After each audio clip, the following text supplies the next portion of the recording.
Good afternoon. Welcome to the MedTech Conference Keynote Luncheon.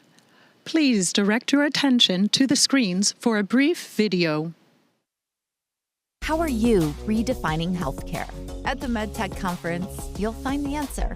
From startups to the largest manufacturers, the global MedTech community is coming together to grow businesses, build connections, and deliver breakthrough solutions for patients. This is your chance to explore the latest technology in the MedTech campus and gain critical insights on digital health, AI, reimbursement, global access, and the future of healthcare. When the entire MedTech ecosystem comes together, the possibilities are endless.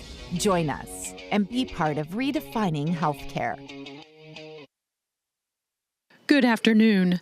Please join me in welcoming CEO and President of GE Healthcare and Chair of the AdvaMed Board of Directors, Peter Arduini.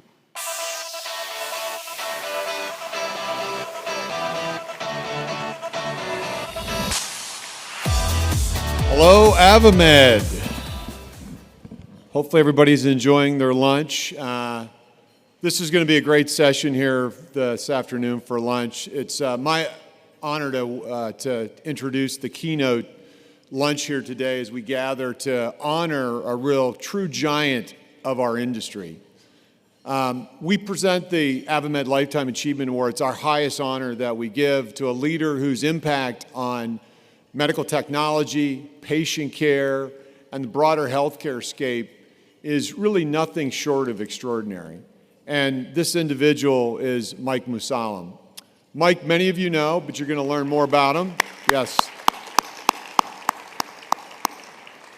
Mike's career has been defined by vision, innovation, and an unwavering commitment to putting patients first.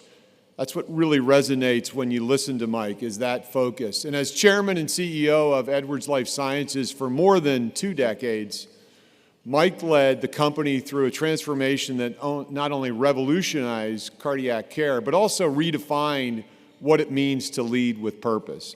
And under his leadership, Edwards introduced breakthrough technologies like TAVR, which touched more than 1 million patients worldwide, and obviously had a profound impact on what we obviously speak of as structured heart today.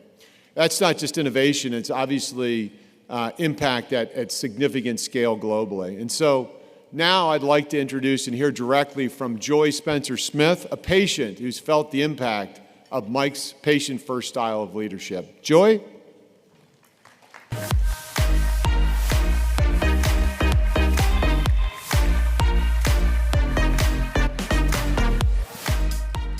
Good afternoon.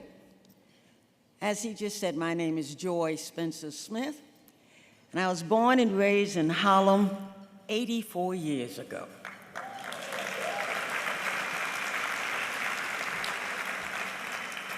In 2019, February 13 to be exact, 2019, I had my TAVR procedure, and absolute miracle. It is still a miracle to me. In 2020, I was invited to the patient's appreciation. Blew me away to know that every day that God gives me life, that I am representing Edwards and what they made for me. When 73 years ago, I was 11 years old, and one of my favorite candies at 11 was M&Ms. Who would know 73 years later, I would meet the real M&M? What a joy he is. It's full of love. I've heard so many wonderful things said about Mike in these last 2 days, but the word that really, to me, identifies him, the man is full of genuine love. What is genuine love? It's when you care. It's when you give unselfishly. It's when you look into someone, and when that person is looking at Mike, you feel that he is supportive of you. You feel that he believes in you. You feel that he is going to be there for you all the way down the line. That's genuine love, people. That is exactly what that is. And I want to thank you, Mike. I love you with all my heart. And I wish you the very best. But not only me, let's take a look at the video of all the other people who also love Mike. Thank you so much. Mike Massalem retired as the CEO of Edwards Life Sciences in 2023 and as chairman in 2024. But the legacy he left behind and the impact that he's made on the medical technology industry and on patients will live on for years to come. Mike grew up in Gary, Indiana, in a working-class family, one of 3 brothers. His oldest brother, George, had Down syndrome, and early on, Mike saw the importance of treating everyone with compassion and respect.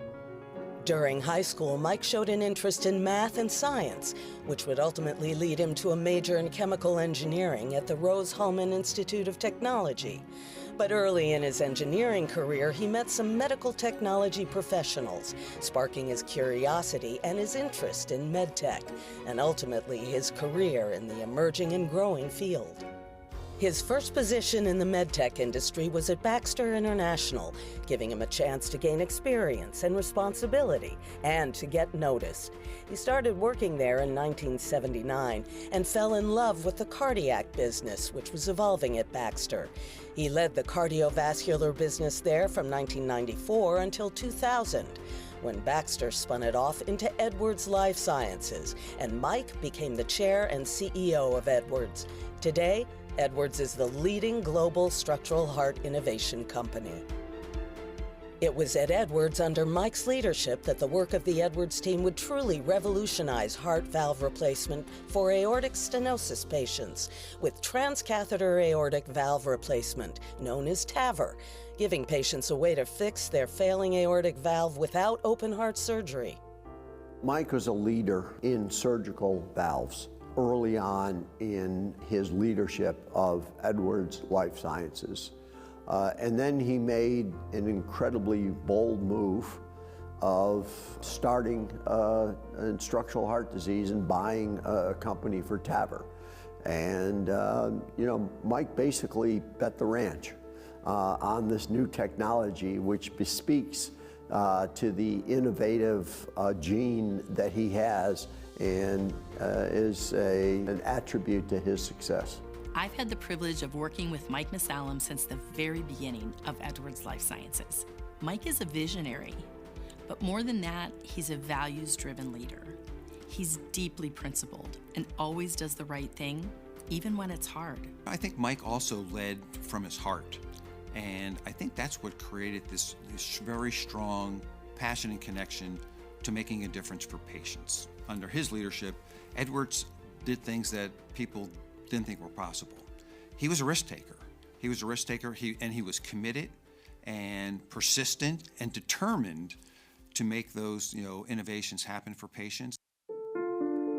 Joy Spencer Smith's connection to Mike Massalem is truly heartfelt. When her doctors told her that her aortic stenosis was getting worse and that she would need valve replacement, she had the TAVR procedure as part of a clinical trial in 2019. A few years later, she was invited to the patient experience at Edwards, a true full-circle moment where she met Mike and the team at Edwards responsible for the valve, which enabled her to enjoy the life she loves. There are no words. You are just speechless. When you look at them putting that valve together, you know that's going in you to help you continue to live and your heart beat and do the things that you think is important for you to do. It is speechless. There are no words. No words. This valve was just here just a minute ago, and now it's in a human body, and the body is beating. When you look at Mike, I see that energy of wanting things to be the best. I knew that was something that came out of Mike's spirit and soul. That was what he was born to do. You're so blown away by the miracle of it all. Mike was always focused on the patient first, through his leadership at Edwards and through the work he did on behalf of the industry at AdvaMed. Mike's had a profound effect on AdvaMed in particular, but the industry. I mean, think about AdvaMed from being a chairman to being almost leading every committee at some point or another. But the thing I respect most about Mike, you know, many people when they're in the chair roles, they obviously deliver. When they get out of it, maybe you can't find them. Mike was always the guy you needed him because he had a Washington relationship. He might have had a patient relationship. He always stepped in. When I think of great CEOs, I immediately think of Mike Mussallem, not just because of his incredible intellect, which is so high, but also because of his compassion, his love of people, the people who work with him at Edwards, but more importantly, the patients that he served in his role. Mike was really, as a CEO, one of one. While at the helm of Edwards, Mike inspired a culture of giving, encouraging employees to improve the communities where they live and work, and establishing the Edwards Life Sciences Foundation, which focuses on improving the quality of life of patients and people facing barriers. He and his wife Linda are co-founders of the Linda and Mike Mussallem Foundation. Mike and Linda both grew up with brothers who had Down syndrome, so they were aware of the critical health care, educational, and social resources needed by people with Down syndrome and their families, and that has always been a cause they've supported. Linda and Mike are also co-founders of the Mussallem CHD Alliance, a new initiative dedicated to saving and improving the lives of people born with congenital heart defects. And in 2024, a transformative gift from Linda and Mike brought a significantly expanded scope and a new name to Stanford University's Biodesign Center. The amazing thing about Mike's endowment gift to Stanford Biodesign is that it isn't just about investing in one product. It's about investing in people and their capability as innovators to continue to develop many products over the course of their lifetime, which would impact millions more. The Stanford Mussallem Center for Biodesign is all about training innovators to tackle today's problems as well as those into the future. So Mike, on behalf of AdvaMed, our board of directors, and the entire MedTech community, congratulations on the Lifetime Achievement Award. It was well earned and well deserved. God bless you.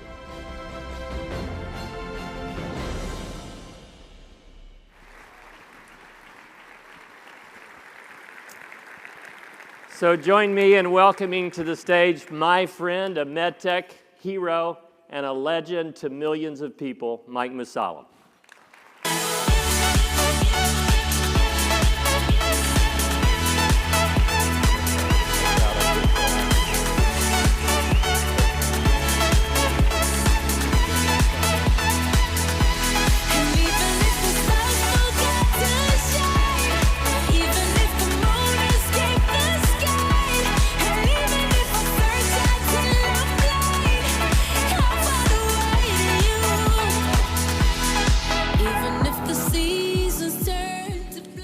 Wow, I am sincerely and deeply moved.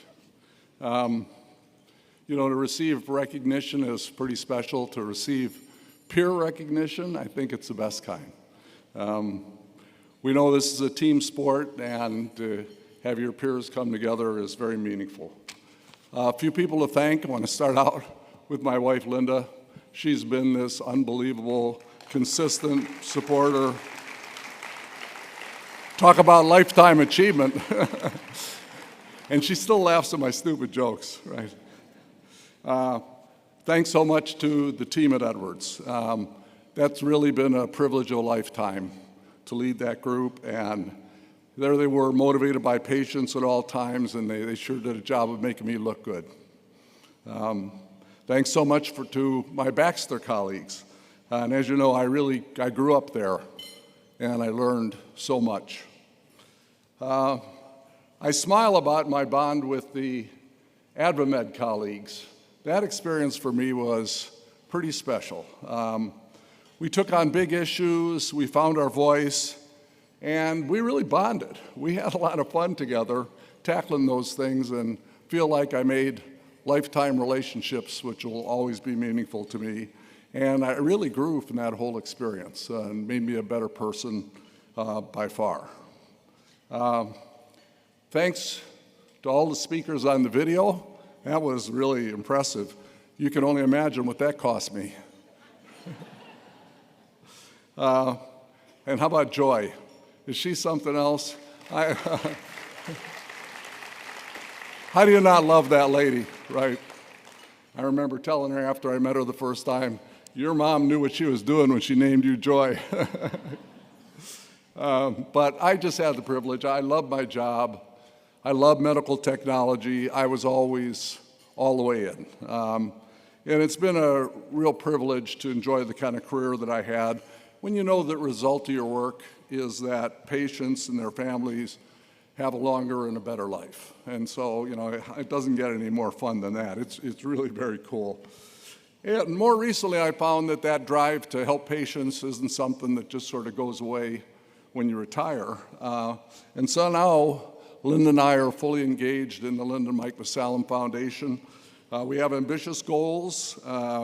They're based in healthcare, especially innovation in healthcare, with a special emphasis on transforming congenital heart defects through the Musalem CHD Alliance. And we're going to be very serious about that. We're just beginning that journey.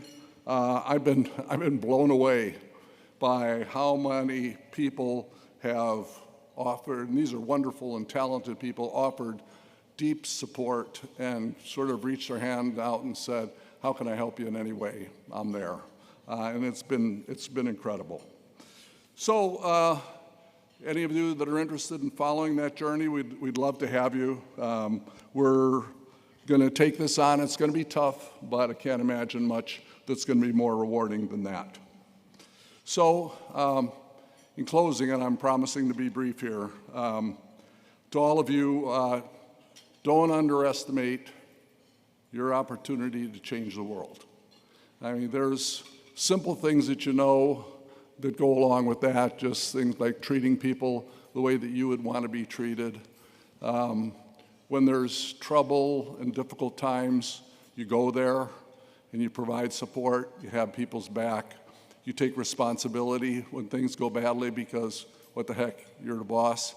And when things go well, you find the people that are really responsible for making it well, and you recognize them and you thank them for what they do. But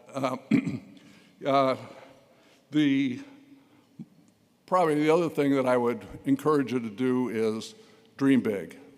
Don't let fear of failure slow you down. It's worth it. You know, when you think about what we have in front of us and the chance that we can impact patient lives, this idea of going for it is something that is worth pursuing. Is it easy? No, not easy at all. It's really hard. But man, if there was ever something that was worth taking the risk, this is it. So with that, I want to thank you all so much for this recognition and encourage you to go out there and make things happen. Innovate, create the future. You can do it, you will do it, and the world needs you. So go out there and rock the house. Thank you all.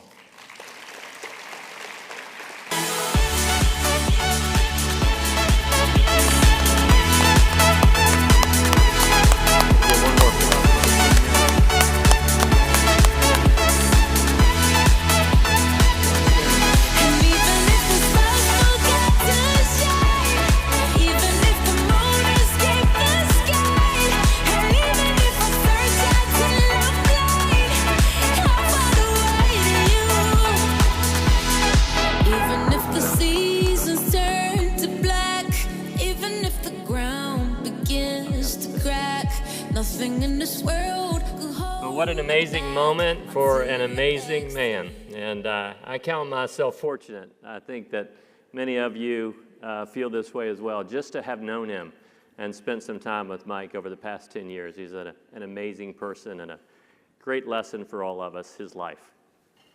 Before I introduce the next speaker, I also wanted to remind everyone that later today right here on this stage at 3:30, will feature the MedTech Innovator Grand Finals.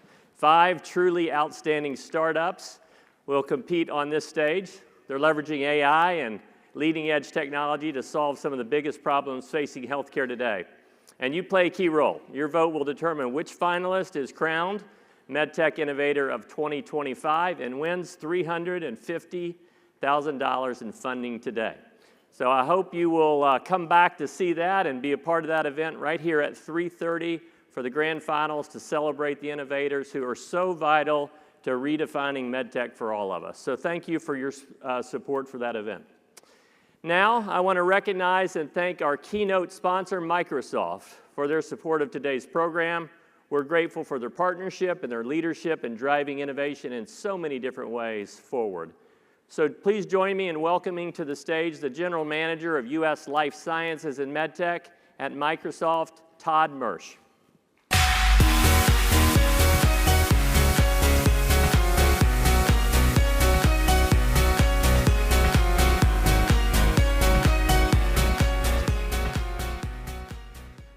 Thank you so much for the warm welcome and warm introduction. And how about one more round of applause for Mike? How amazing was that story? I mean, thank you for the impact you've had, both on the industry and the people at large, and the impact that you're going to have moving forward. Really, really inspirational. So if you can tell, I'm pretty hyped up for this opportunity. It's a really interesting and exciting time to have this conversation. I also think it's a really important time. Earlier this year, we had the occasion to be spoken to by the president of our company, Brad Smith. So for folks who aren't aware of how Brad and Satya work together, Brad's like the moral compass of Microsoft. He keeps us aimed towards the values and how we want to interact with the world around us and impact the world around us. And he started a conversation with our team, hearkening back to a speech that Eleanor Roosevelt gave back in 1940. Imagine the world in 1940 as the middle of the World War II. There was so much uncertainty going on in the space. We're sort of coming out of, or still trying to come out of, the Great Depression. And she was speaking to the Democratic National Convention. And she started her talk with a very simple phrase: these are not normal times. And I feel like we're in the midst of it being not normal times, or not from that perspective. We live in this paradox where we have this amazing opportunity. We have amazing opportunities to accelerate the delivery of transformative care in a way that's more personal and more available and more equitable across the people we aim to serve. We have amazing opportunity to change the way, or reinvent the way, that we work with the customers in our industry, the doctors, the surgeons, the clinicians, as well as the people we aim to serve, the patients, and change the nature of that collaboration and use that information to fuel innovation as we move forward. And we have this amazing opportunity to change the way we run our businesses, to bring new business process optimization, to become more efficient, and to enable the people that work inside of our organizations to achieve more and take more advantage of their human ingenuity. On the flip side, we're also in a time of unprecedented change. It's really unpredictable to understand what's going on. Things change very quickly and rapidly, so we have to be agile and be able to deal with that. We have potentially strained relationships with those exact people whom we're aiming to serve and to create a better life for. So we live inside of this paradox. And then you look up and you've got this Promethean gift of AI. On one hand, AI has this great potential for us to go tackle those challenges, to take advantage of those opportunities. We have this complete and total imperative and responsibility to bring it forward in the right way, and to be kind and understanding of the fact that it's not only a disruptive technology to do things that are innovative, but also an opportunity to do things that are changing people's lives, and having some care and empathy for the fact that we're asking our own people to operate in different ways. So it's an amazing sort of juxtaposition that we're trying to live in. And as I started the conversation, these are not normal times, and this is not a normal group of people that we're bringing out on the stage. I'm super, super excited to have such an amazing panel of individuals to continue this dialogue alongside of me. I'm really just your MC as we work through this, so I'll step out of the way. I'm going to introduce each of them one by one, so let's hold our applause as they're coming out, and then I'll get out their names. So joining me on the stage today, we have Lisa Earnhardt, she's Executive Vice President and Group President Medical Devices at Abbott. We have Mick Farrell, Chairman and CEO of ResMed. We have Shan Jegatheeswaran, Global Head of Johnson Johnson MedTech and Digital. And we have John Doyle, the Chief Technology Officer at Microsoft for Healthcare. Now we can clap for him. Excellent. So John, I know one of the concepts for us at Microsoft, and we talk about the whole idea of frontier firm, and for those that are looking at the slides, is around sort of people who we feel are frontier are really kind of leaning into that challenge and opportunity around AI and bringing it into their business. So can you just talk a little bit more about your point of view or our point of view around that? Oh, absolutely. And again, if you cast your mind back to earlier this year, we published a report called the Work Trend Index that effectively surveys about 31,000 people around the world across all industries. And we saw an emerging trend, and that trend was the frontier firm. And really the frontier firm concept is about AI maturity, because it's not now if AI will be adopted in healthcare, it's when, but more importantly, how quickly and how safely will it be adopted?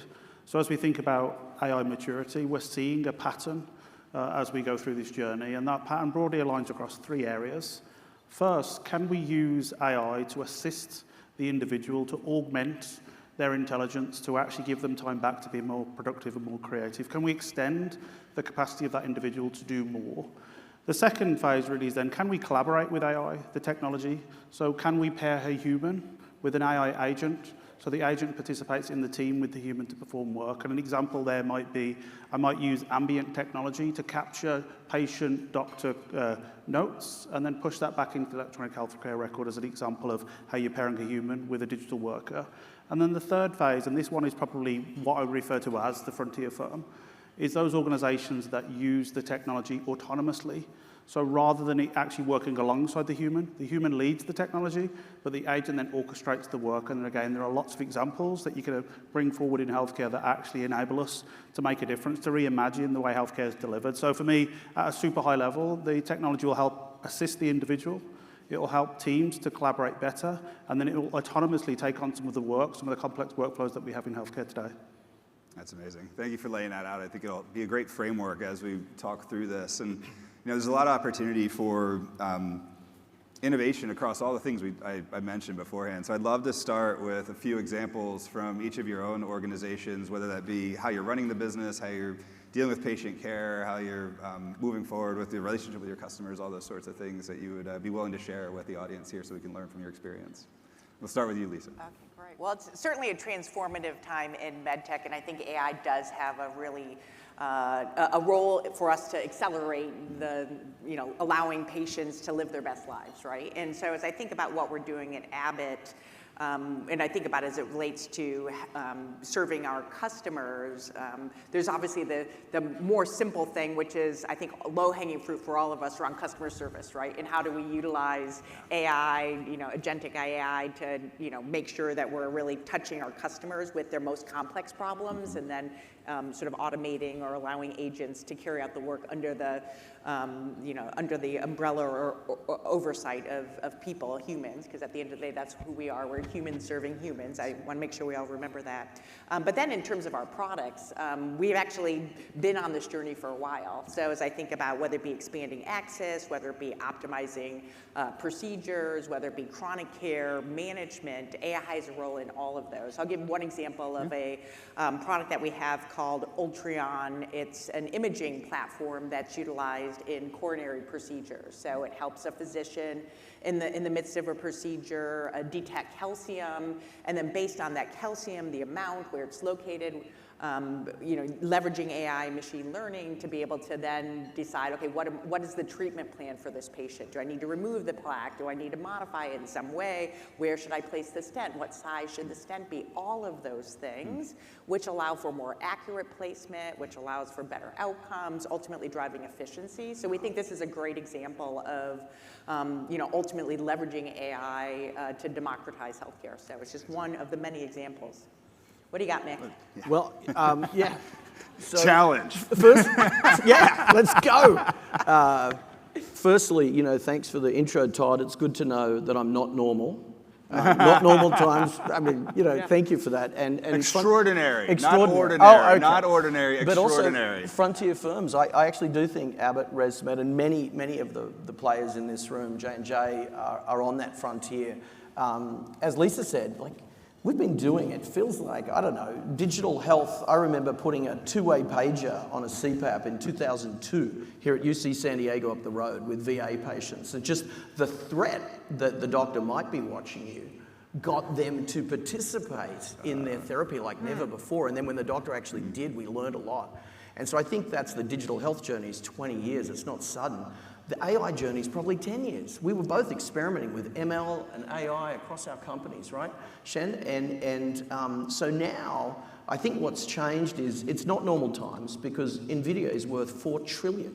Microsoft's close, $3-4 trillion as well. And the speed has just gone exponential on exponential. So you wanted examples. I just want to say this to everyone in the room before we go into specific examples. Gen AI, or AI, my head of sales said this to his sales team, AI is not going to replace your job, but the person beside you using AI better than you will. And I think it's that human-agent combination that will. And so the one example I'll give is a generative AI product that we launched called Dawn. Dawn as in the sun rising, not necessarily a person, but it sort of becomes a person. And I call it a digital sleep health concierge. So it's a person, an entity that helps you all the way through, maybe I have a problem sleeping or breathing, to maybe I want to have more water, less caffeine, more exercise, wellness, but then it can, if you identify certain things, snoring, being told you stop breathing, or a bed partner complaint, sleep divorce, you then get down to a path to screening, diagnosis, therapy, and management for life. And it takes 36 years of our clinical history, all the 5,000 sleep doctors, intel in the world, and it creates a very personal journey for that person. And I think that's where we have to go with this, that we turn it from, oh, I'm trying to treat 1 billion people with this disease, this disorder, to each one is different. This 53-year-old male from Southern California needs to be told this. You'll be better at tennis and pickleball or whatever, the carrot.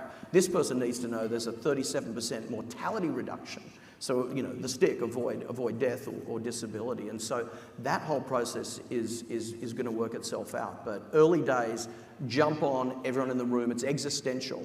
Your company will be replaced by the one next to you using ML and AI and Gen AI if you don't embrace it to the fullest. Amazing, amazing. Go ahead, yeah. I can almost what say... do you got, Shan? What you got, Shan?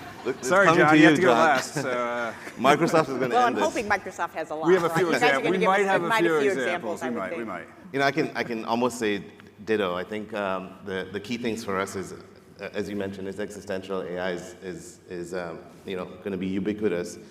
But I think just something that makes me inspired is yesterday in one of the panels in the AdvaMed sessions was around data standards.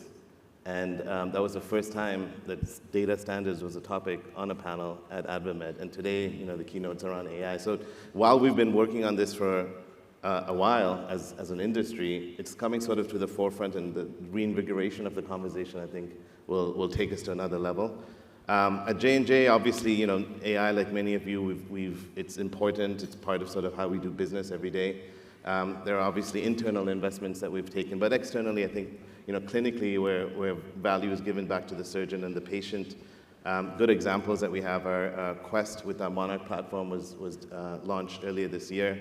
Monarch, for those that don't know, is a robotic-assisted bronchoscopy platform, and so what, you know, this AI algorithm does is allow surgeons, not surgeons, but the practitioner to go through to parts of the lung that they were unable to do so by themselves, and so that obviously has implications in diagnosis and patient outcome. From the electrophysiology side, you know, mapping and navigation of the heart, important obviously as you're doing that procedure with Cardo, our product. Those are things that, you know, we've been at and, you know, commercialized and obviously using in the real world. What you know, I'm particularly excited about is what's next. And I think what's next, and what we believe is what's next, is sort of the ecosystem play, because AI is not going to be a company-driven thing led by one or two companies. It is going to be an ecosystem of players that frankly are represented in this room. It's across regulatory, government affairs, technology, of course, clinical, like the MedTech side. And in the past, we've sort of kept them in different silos, and we've said, this is how the med device industry or the MedTech industry goes to market and builds product. I think the redefinition or the reimagination, as we spoke in the green room, is going to be the blending of building product where all of these functions are coming together live. And that's how software is made in other industries, and I think that's how software and products are going to be made in our industry. Yeah, and I just wanted to build on the point around the importance of connecting and activating the ecosystem for the benefit of the patient, the member, the citizen, the consumer, the doctor, the nurse, the radiologist, the surgeon, across the entire ecosystem. And I think technology's got to a point now where it's actually good enough to actually connect the disconnected silos. So one of the examples we were going to show a video of, but we didn't have time, was at Stanford, where they're actually using generative AI in the form of a multi-agent workflow to connect really complex, disconnected systems in order to actually deliver better patient care. So for me, there's a massive opportunity that we have, but we can't do it in silos. There's not just one tech company, there's not just one healthcare company. We actually need to connect each other for the benefit of everybody that we serve. I'm a patient, you're a patient, and at some point, you want to have a good experience rather than indifferent experience, and I think we have a collective responsibility as the stakeholders in this room to actually get that right. I also am in this really privileged position where I get to meet some of the most smart and inspiring people around the world who have really great ideas for how we can transform, but how do we bring them to life together rather than separately? And for me, that's kind of where the opportunity is. It's interesting, Mike just commented on that, right? When he was reflecting on his career and just the fact that he truly believes healthcare is a team sport. But I think generally speaking, we have gone mano a mano. Like we're not necessarily, that's not how we generally operate. And I think, Shan, you just mentioned that as well, right? Which is like we need to be thinking about AI and digital as an opportunity to really drive that connectivity and collaboration. So it's definitely kind of coming together, building on all the greatness that Mike Musalem has done in this field. Yeah. And I think one of the other things, just sort of building on that comment, is what we've absolutely started to see over the last couple of years is the convergence of people and technology, where actually organizations are bringing together the people functions and the technology functions because they can no longer be disconnected as we think about the adoption of the technology. And in fact, agents will upend the organizational chart if we allow it to, and to be fair, in healthcare, we need it to. And therefore, that connection between people and technology could not be any more important than right now. I love the idea, too, of making some of these innovations available broadly. So just building on the example John shared with the tumor board, it was a really cool technical solution based on all the things they did. But on the flip side, ultimately it allowed Stanford to increase the number of tumor boards they could do a year. And then now we're working with them to make that available to regional hospitals and rural hospitals who would never be able to have a tumor board. So like my mother was diagnosed with cancer, for lung cancer, and I luckily brought her from a very rural area to San Diego, and she got treated here locally where they had a tumor board. But that's because you're Todd and you're able to do that, right? And I'm able to do that, yeah. Like other people wouldn't have been able to do that. So if you can make that same sort of idea of being able to customize a treatment plan based on a novel emergence of cancer in someone's age, and to your point, Mick, on the personalization side, it's just absolutely amazing. So I get really excited about the opportunity to bring equity. It's like personalized care on mass scale. On mass scale. Yeah. On mass scale. So I love what you started to bring up, John, about that combination of the organization and the technology, because as I mentioned in the beginning, this really is it's a change. It's a change for people. So I'd love some reflection on sort of the cultural, organizational aspects. I think it's probably, like any tech, it's 80% people, process, and culture, and 20% tech. So any learnings, any insights from your all experience, I'd love to hear from you. So we brought in Connor Greenan, who's a NYU Stern expert on AI, had him present to my board and then to my executive leadership team. And, he said, okay, I want to tell you about ML/AI, but Gen AI adoption. It's a change program. And there was this collective, right, another one, right? And we've had so many change. I mean, change is a place where winners win, by the way. Disruption is what real winners do, to disrupt, create the change and then run to it. But a tech guy coming in and telling us that it's another change program. And interestingly, my chief people officer had just taken over as chief transformation officer as well, because I was like, well, it's all about people. And actually, I'm hearing now from Microsoft that in the tech industry, they're actually putting those two functions together: head of people and head of transformation in the same role. So CPO, CTO, I'm not chief technology officer, but CPO, CTO, transformation, TRO, I guess. I think that's what it is. And so I say, we just have 10,000 ResMedians in 140 countries. But I get on our little, internal calls, the Teams calls and so on, and I say, this is a program where all of you have to connect, daily to the ResMed 2030 strategy. But you have to think daily about what boring, menial, useless tasks do I want to take off. That's the simple stuff. Go do that. Customer service, supply chain, all that stuff. But copy and paste that from the commodity companies doing the tech, doing the supply chain. Copy and paste from the tech companies doing customer service and MarTech. But then the special sauce, the really cool stuff, beside you, you have an MIT engineer with a Harvard MBA and an Oxford doctorate and whatever you want, and they don't care if you're impolite. They work 24/7, and they will be your partner, and they learn from you, become a be careful of this, pseudo best friend in the workplace. Just be careful you don't fall in love with we've seen the movies, She and all that. But they do become a really important part. And so getting 10,000 people to think that way, it's interesting. My tech team hasn't adopted as much as some others in the company. Really interesting. We look at the adoption rates, and the tech team, they're good, but they're sort of at the 50 to 75% of max use. It's people that you wouldn't expect in manufacturing or in customer service that have they've adopted it for the easy stuff. And they're like, well, if it did all that used to be hard 10 years ago. Why can't it do this more intelligent, more difficult problem? And it builds on itself. They probably don't need to wait in line anymore to access the tech. And that's why the self-service is a great way to get access to Gen AI and tech as well, right? Otherwise, you have to go through different teams and otherwise. But to build on your question, one of the things I think that we as an industry can sort of focus on is execution confidence. Like we tend to execution confidence. Okay. We tend to think about AI as like, oh, the big tech guys are going to figure it out, or NVIDIA, whoever, insert blank. But when you look at our industry, we've been at this and we have deep knowledge. Yes, there's like frontier, to use the term today, frontier technology that we have to embrace. But I think as MedTech, we need to lead the charge. I think we need to have that execution confidence, and it comes from taking some bets. Like, as an example, I joined J&J 3 years ago. My background's in energy, and so parts of my team don't have clinical experience, and that's okay. They bring sort of the digital experience and the mojo that comes with that. You pair that up with the SMEs and the subject matter experts and our know-how as a company, and then magic starts to happen in terms of product that we can bring to market. And then we also have, frankly, better and deeper conversations with the Microsofts of the world, because we're showing up from a position of knowledge rather than asking for things or hoping that someone's going to give us a solution. So it's not as, and we're looking straight into the hallway there. When you walk the floor, the amount of software and digital innovation that we see, both from the strategics but also from smaller players, is incredible. How do you harness that? How do you create the environment to commercialize, productize, and scale? I think that's the work ahead. Yeah.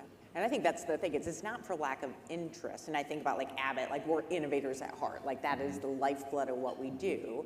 So there's a lot of interest in AI. And I think what we have spent some time doing is like taking a step back and thinking about guiding principles and standards, and how are we going to be transparent? Are we going to treat, treat the data, treat the information, and sort of earn the trust as we have, for the last 135 years from our customers, right? And I think those are the kinds of things. It's not that there aren't a lot of people who are really wanting to do things. It's just a matter of like, okay, we need to do the right things. And not just like at a company like Abbott, but as an industry, is making sure we're doing the right things with transparency, with ethics, all the things that we do. It's bread and butter to us, but I think AI makes some of those same issues more challenging. We need to think differently about that. I want to build on that, because I actually think as an industry, and Mike said it, or the video about Mike Musalem said it earlier, I use the C.S. Lewis quote, do the right thing even when no one's watching. Yeah. I use it internally, especially when no one's watching. And by the way, they're always watching.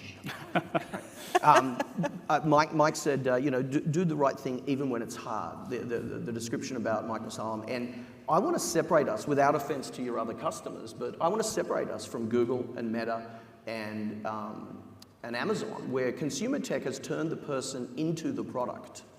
You are a product when you're on Gmail. You get an ad right beside it. Whatever you use, you were talking with a friend about something, and then the ad appears for that barbecue implement or that whatever you were talking about. And at MedTech, I think we need to have separation, a line. Like the FDA had that line with Whoop, right? Around, oh, now blood pressure, that's a medical device. Now you're in FDA land. And what is it?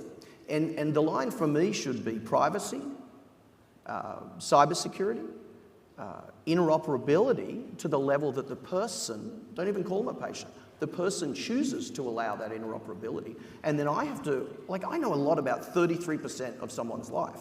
When they went to bed, when they woke up, every breath they took, their heart hits against the chest wall, we can get the heart rate, breast. But the other 67%, I need to talk to Lisa. I mean, I don't, but you know, our teams need to be able to talk with the diabetes capabilities, and they're tracking HbA1c or they're tracking blood glucose. And so then the person needs to choose with, you know, privacy, cybersecurity, how I now treat my whole person. And then you get these things, the Apple Watch, the Samsung Galaxy Watch, the Auras, the Whoops, the Garmins, and you have all this information. You might even, you know, take a photo and AI gets the food you just ate, whether it was chicken or whatever, and it knows calories. And you treat your whole person, and then the quantified self is a person who can then get insights, hopefully, from us on the medical side of how to do sleeping and breathing better, or taking care of blood glucose or cardiovascular disease or orthopedics or beyond. And then treat their whole self. And so that means partnership as an industry, it means an ecosystem, and it does mean standards, and it does mean making the person know they're not the product, they're an enabler, and they paid for their insurance, they paid for their healthcare, they should get some level of access to their data that provides insights to help them improve their quality of life. I think, Mick, I agree. On the B2C side or the consumer side, people are the product. What we spoke about earlier in another discussion was around what's the incentive or disincentive structure that we have to put around this sort of data problem. And that's an unknown today. I think we're working on it. You guys are all working on it as well. That's exciting. That's a new business model. But we're working on it as an industry, right? Yeah. We're working with the stakeholders, you know, FDA here in the States is being a part, but, you know, all around the globe, right? And we've tackled these tough challenges in terms of how we handle data, et cetera, and I think AI is just that next level. So I'm gonna throw it back to our Microsoft friends. So so you guys see this across all the industries. Obviously you love MedTech the most. Of course, but no doubt. like, what are we missing, or what more should we be doing? What do you see as best practices? I don't know. I'll start with and build on a point that you made earlier around clear and transparent communication, both internally in terms of what you're using AI for and how you're using it, and externally, your stakeholders that you're actually using the AI to actually deliver for. I think that's number one. You have to actually be clear and consistent the entire time. You also have to apply the responsible AI guidelines that we're working with organizations to develop, because we're working with them in healthcare as well as outside of healthcare, because healthcare is probably the most complex and the most regulated of industries, but they're not necessarily the fastest to move when new technologies come on board. So there are learnings that we can actually take from other industries and bring to bear and actually drive scale. But again, going back to your point, we have to win the confidence of the people that work inside of our organizations and live and breathe the things that we do every day, because that's the only way you're going to get to scale inside your organization. And it builds on a point, Mick, that you made around cultural change and adoption, because it's got to be everybody in the organization, from the leadership across the organization and everybody that works, but also outside. And for me right now, I would argue that physicians have more trust in AI than consumers do. And is that because of communication and clear and transparent communications from the people that serve them? So again, I kind of continue to build. This is a point in time where we need to work more collaboratively together as an ecosystem, and then actually bring the best of those learnings and open source those learnings to everybody for the benefit of everybody. Yeah, I mean, a lot of clarity on what the intention is, the policy, the approach, and how that aligns to the values of your organization as well as the industry that we work on. And then the effort is there to put the actual capabilities in place to exercise that intention. So is your data stay in the right place? Can you put policy on that? Can you provide the transparency that you mentioned so that when you have a result coming from an AI black box that you can trace that back? And each one of those is a lot of work stream. There's a big work stream associated with the data, with the transparency, with the access for consumers. And we have people take that on in iterative fashion. Right. So one of the things I saw that we experienced in the first couple of years of this transition is a lot of sprawl. And folks would kind of do a lot of use cases based on the inspiration, the excitement that we all talked about, and there wasn't a really great connection back to the business strategy. You mentioned that earlier, Mick, and then On top of that, it was like a bunch of candles with no cake underneath of it. So like going and doing that and doing the cake at the same time as the candle is kind of the state of the art right now. Well, So I you're want to making build on progress. that. I think we should stop talking. I mean, we're not going to stop talking about technology in this little chat here, but I want us to stop talking as an industry about technology. Oh, I'm investing 200, 500, $1 billion in this tech. Nobody cares. What they care about is outcomes. Did you lower the labor cost of setting a patient up on therapy by 50%? Wow. Okay, we did that. Let's peer review publish that. It's competitive, but then my competitors see it and the customers see it. But that's a tangible outcome for a home care provider. They see that like labor cost reduction, they adopt your tech more, yes, you get repaid, and then the competition follows. And then you say, okay, what about patient outcomes? For us, a patient has a choice to use their medical device every day. It's not an implant where they're 100%. So every day they choose whether they put this device on or turn it on or not. And we get up to 87% adherence because we have a doctor looking across multiple groups of patients, and she's looking across 1,000 patients. We have the individual, and he's looking at my own care on the app, and that gets gamification. Yeah. Like you get gamified by Facebook and Instagram and all those things to click, and they sell you as an ad. We gamify it for your good, for better sleep and for the health. So how do we craft that algorithm where we're not talking about tech? We're just lowering labor costs by 50%. We're not talking about tech, we're just increasing adherence to 87%. And I think as an industry, we need to get well beyond, I'm investing in ML AI. There's an MIT study showing, I don't know if it's true or not, showed 90 to 95% of investments in ML AI and Gen AI have zero return. So that means when you get return, it has to be 10x or 20x to justify all the wasted money. That doesn't mean don't do it, but don't get excited about activity. Get excited about outcomes. And how do we get that, which we've always known in business, right? But I do think with AI, because it is, like to your point, like it's super exciting, right? Like the work that everyone in this room does around AI, you all in particular, it's so much potential to make such a big impact, especially on human health. And I think what we all need to do is like keep our North Star, right? Yeah. Like, so what are we trying to do? We're trying to drive access to more people with better health outcomes around the globe. Whatever that is, drive efficiency in the healthcare system. And so I think that's where, when we're thinking about like AI use cases, if you will, it's like, okay, what is the end goal and how is this an enabler versus like, this is just really cool tech. And to your point, like we're doing, what did you say? Like we had the candles lit with no cake underneath. Like, we're trying to at least have some cupcakes here, at least maybe a few brownies along the way, but like trying to build a few things out that we really then can measure from, okay, here was our strategic intent, and make sure that's really tied to the business strategic intent, that it isn't just tech for tech's sake. Yeah, I think it is a tough balance though, because there's no playbook for AI from a clinical perspective at scale and also from a economic perspective at scale. We have baked in within devices, but when this becomes a 10x, 100x market, like what is that pathway? So the North Star, I think we all agree on. The reason I say there's a balance is there are a few things where we take bets on. There's also, I guess, value in wandering a little bit with some governance, which I'm sure we all sort of participate in. I think that wandering part can sometimes get out of control, and the joke is like there's more pilots than Delta in some of these companies, right? That's good. But so we don't want a ton of pilots either. But at the same time, you don't want people spending 80% of their time working on a business case to go do the work. Yeah, you just want to do it because you learn a lot, especially in an area like AI where it is new. So we have, I would say, like lit a lot of fires, right? Like little fires everywhere. We've got like a lot of things like in the works, realizing that they probably won't all be things that we say we want to move this forward at scale, right? And when you're a company as big as we are, it's, you have the ability to do that, right? But then it's a matter of like, okay, when do you make the decision to go from a pilot then to adoption at scale? And that's where I think we're still working through that. And I think that's part of our cultural changes when we take capital allocation, in a Fortune 500 sense. The 1-to-7 ratio, the 1-to-10 ratio, that's venture capital risk. That's not traditionally where strategics play. But I think that might have to sort of be rethought in terms of how do we not make it maybe 1-to-10, but 1-to-5, but it's a probability that's higher or worse than what we're traditionally used to. And then when technology is moving so quickly, that's the decisioning that we need to sort of grapple with.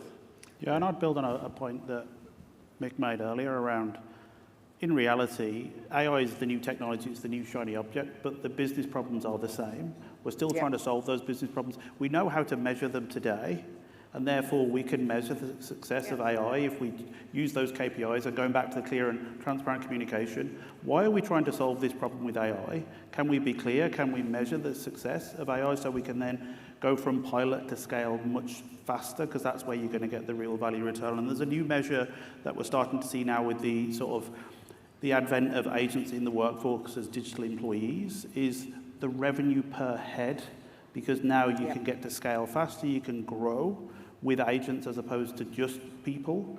And now with humans leading those agents, we can actually drive transformational change and then measure the outcome of that. And again, I think a lot of the failure that we see is because there weren't clear KPIs before we went in. So I think of it, I love that. The problems, the clinical problems, the business problems don't change. We're improving outcomes, lowering costs. But the North Star you talked about is still there. So clinical research. We would spend $100 million 5 years on an RCT, randomized controlled trial, and now we can get a group that my chief medical officer just called MedX Cloud. He just made it up, sounds good. We take the 23 billion nights of medical data we have. We get world leaders from Europe, Asia, and the Americas, and they say, what's the biggest clinical problem in the field? Pulmonary, insomnia, sleep apnea, our little verticals. And they say, okay, that would take, 100 million in 5 years. But if we look at it this way, with this real world evidence, we take these data here, and this is a de-identified database. We put this data from IQVIA that we've got over here. We put this data from Medscape or Proximity, and we create these circles. We can answer this question in 3 months. And it won't even say the cost, because I don't want NVIDIA to find out and raise the fees of an AI chip, or you guys to raise Azure or I think they just did. Or AWS. They just did. But you said everyone's listening. Just did. Oh, no, exactly. Everyone's listening all of the time. Did you not say that? No, but that efficiency in clinical trials is something that was probably experimentation by a chief medical officer just putting that together like 5-7 years ago. That's now going at scale.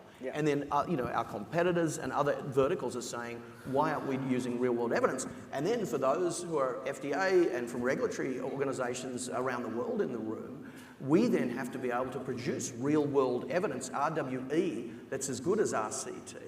And sometimes when you put them together in a large study, they're actually better, because we've got N equals 1 million patients, not the 1,000 that we recruited in a certain geography and went through all that process. And so it's not just us in industry that has to change. It's regulatory, it's the environment, and customer acceptance around it too.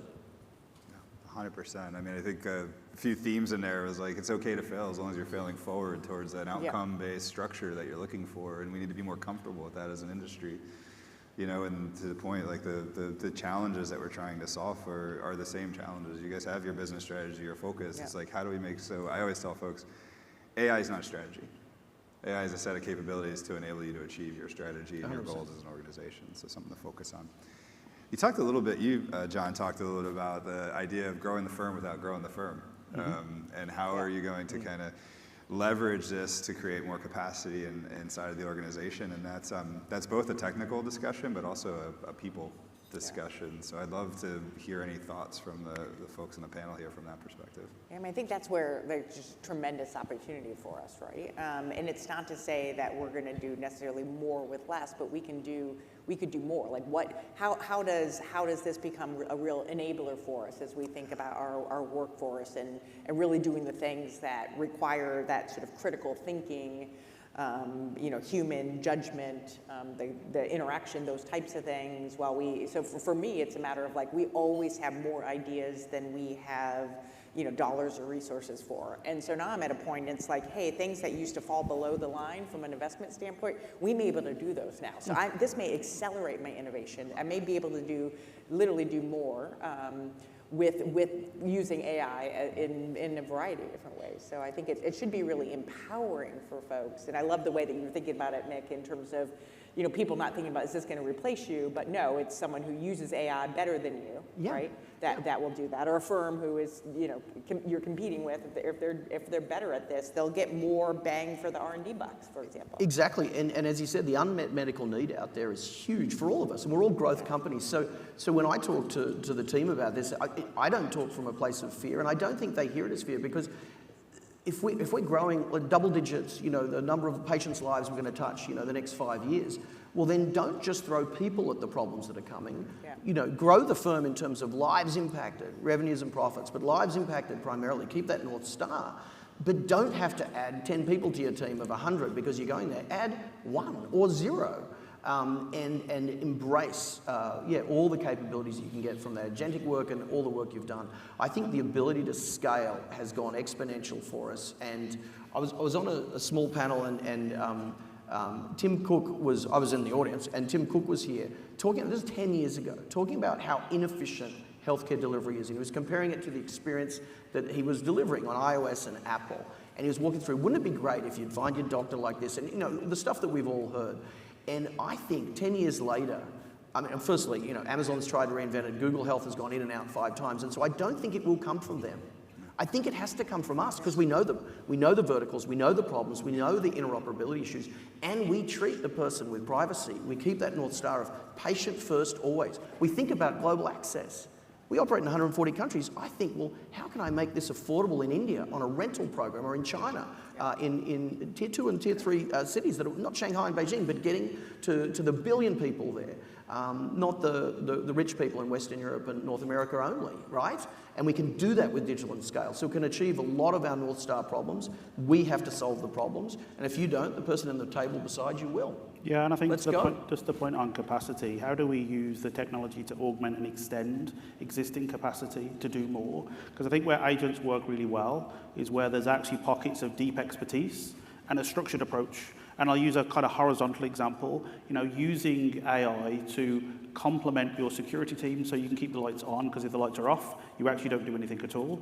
And an agent in the security realm can actually then complement the team, because we're capacity strained everywhere in the organization, in HR, in security, on the front lines. And again, we need to understand if there are pockets of expertise and there's a structured approach, then actually that's where agents play really well, and you can augment the existing workforce. And again, it's like having your own PhD in your pocket, but also then can take on some of the work that you actually could do, but you want to do the work that you're actually trained to do, so you can operate at the top of your license. And I think that's where organizations need to think. And the last sort of parting comment is, for me, as we think about healthcare, the problems are the same. And my view, the future is the obstacles are the path. Let's head towards those big obstacles. Yeah. Let's take them on together, and let's see if we can actually slowly but surely transform healthcare. And again, to your point, Todd, AI is just a set of tools. It's going to take the collective expertise of everyone here in order to use them and put them to good use for the benefit of everyone. Well, the good news, there's a lot of unsolved problems in healthcare. So we're all going to be employed for our lifetimes, right? Target-rich environment for ways we could all do better, right? And so I do think it's a great challenge. And if anyone's going to reimagine healthcare, it will be this group. It's us. One element of the organization I think that we should also pay attention to is AI is one of those technologies or concepts that are just horizontal and vertical at the same time. So when's the last time something like this hit us across the board? Yeah. And I think one of the things that I think about at least personally is, how is the organization going to digest things like agents and even Copilot as an example, which we use? Is everyone using Copilot to entitlement? Do they know how to do it so that they are getting that productivity boost that we talk about? I think the muscle and the no pun intended, but the soft tissue around the tech has to be sort of elevated as well. And there's the sort of the technology conversation, which is pretty dominant. The change management conversation isn't as much. And I think it's either on you guys as tech providers to us as customers, and also us to balance balance it out, because not only with internal employees, we hear the same thing from customers. Yeah. Surgeons, they'll joke about it, but like, don't give us another AI algorithm or AI anything. Just solve these like basic fundamental things that are pain or a headache every day. Well, I think it's up to us as leaders, and everyone in this room is a leader. I don't care if you lead 50,000 people, 10,000 people, or 5. You're a leader, and it's the adoption of that, and then it's the communication of the success and outcomes. Not, oh, we're using Copilot, great, and giving you guys some more money up in Seattle. It's actually, here's the outcome we achieve for a patient, for a physician, for a provider, for a healthcare system in Northern Europe or Middle East Africa, and here's the example, and then somebody else goes and copies and pastes it. As I said earlier, I was surprised. Sales team adopting things like this, like Salesforce took, 10 years to get people to want to use Salesforce? Oh, the call, I got to log it. Yeah. Now it's all agentic, a voice, boom, done, and they're running with it like crazy, and I would never have picked that. And then you highlight that, and everyone's like, what? The sales team are being innovative internally. And a little bit of internal competition of adoption there, I think, is good in a good way, in a healthy way to say, not based on, oh, I'm using it a lot, based on here are the outcomes we got. Yeah, and I do think like we have, so we've done a lot of training, so which I think is really important, even just like what is AI, what is it, I mean, just kind of back to the basics, and then it's a matter of how do you utilize Copilot? I mean, honestly, I still utilize it sometimes like my Google search, right? Which is like completely not leveraging the full potential, but it's just like, and it's constant because it's a new muscle that we're trying to develop and use. And then I realize it's just like the constant training, making sure people have guardrails, they kind of know where we're okay using it, where we're not. And I think that's really important for a company like Abbott, where we've really earned the trust over centuries, that we want to make sure that our customers continue to, hold us with the utmost respect and trust. Because that's something that's just like, we can't allow ourselves as an industry to let that go. I mean, that's one of the ways that I think we're in a unique position as an industry because people entrust in us each and every day for their lives, right? For their livelihood. So and just two observations on that comment around this continuous learning. I also think we need to rethink or reimagine how we learn, powered by AI. Because I think, we're all getting comfortable being uncomfortable now because the change is so fast, the clock speed has just accelerated to a point where people can't keep up. So we have to think about how can we use the tools to keep us up to speed, because this constant sending people on training is not going to work in the long term. It doesn't work the same way. And then the second piece is, how do we then adapt to the change? Because the change will be constant. So for me, the two observations are we need to relearn how to learn, powered by AI, and then we need to learn how to adopt the technology, because the technology is going to forever change. And if you think it's fast now, it is the slowest it will ever be. Yeah. Yeah. That's scary, John. This is the slowest it will ever be. Yeah, well, it's kind of back to the dial-up days, where you could have all this information and not pull the encyclopedia down. So. We can start making noises up here. We've run the gamut of analogies, right? We've talked about food, we've talked about body tissue, all those sorts of things. So we might as well start doing some sound effects, too, while we have a little bit of time left. But I actually think the best, I'm just thinking of all the other change things we've gone through. What's the best way to get change? We do this for a living, telling stories, right? So I use the story internally, and I'm very happy to share this publicly, that we were 25 years on the New York Stock Exchange, 100 quarters, we're doing a celebration, ring the bell, all that. So I had to write this, 30-page deck, and I was like, okay, fine. I got all my strategy stuff, put it all in, and I had AI write my first draft of it, and it almost blew up the server because it had to go and look at a whole bunch of stuff, and people were like, "What's happened?" Because I was using a joint shared AI thing with a workshop with other CEOs, and it output a really, really good 2025 strategy. It did not put out a great 2030 strategy, but it made amazing. So I took all the structure, all the elements. I just tell that story a lot. That if you don't think something you do whatever, if you think the CEO's job is important, then the most important thing I do is make sure that value is there for the next 5 years for the people who invest in us.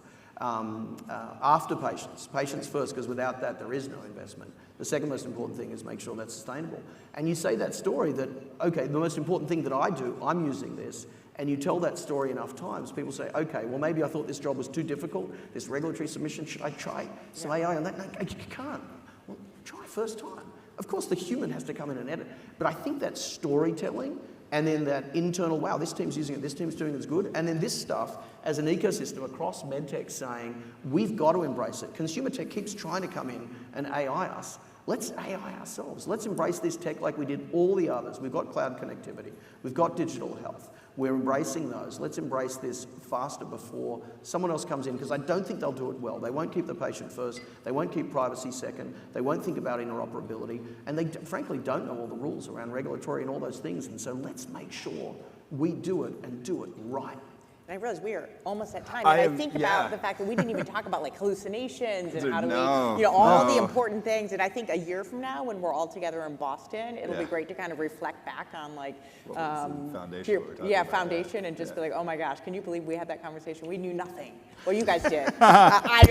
We kept it really close to our vest. No, what you guys didn't take credit for, and I'll close on, is that the leadership from the top portion of the organization matters so much.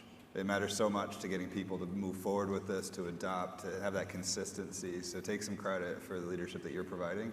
And thank you so much for the time that you've given to this panel and to this room of folks from our industry. It was amazing. It made my job super easy. Yeah, future's bright. Future's wonderful. Have a wonderful rest of your time here, guys. Good job, Good job. Thank you for joining us for today's keynote program. Please be sure to join us again this afternoon for the MedTech Innovator Finals at 3:30 p.m., followed by the Chairman's Cheers reception at 4:30 p.m. and MedTech Live tonight at 8 p.m. We'll see you there.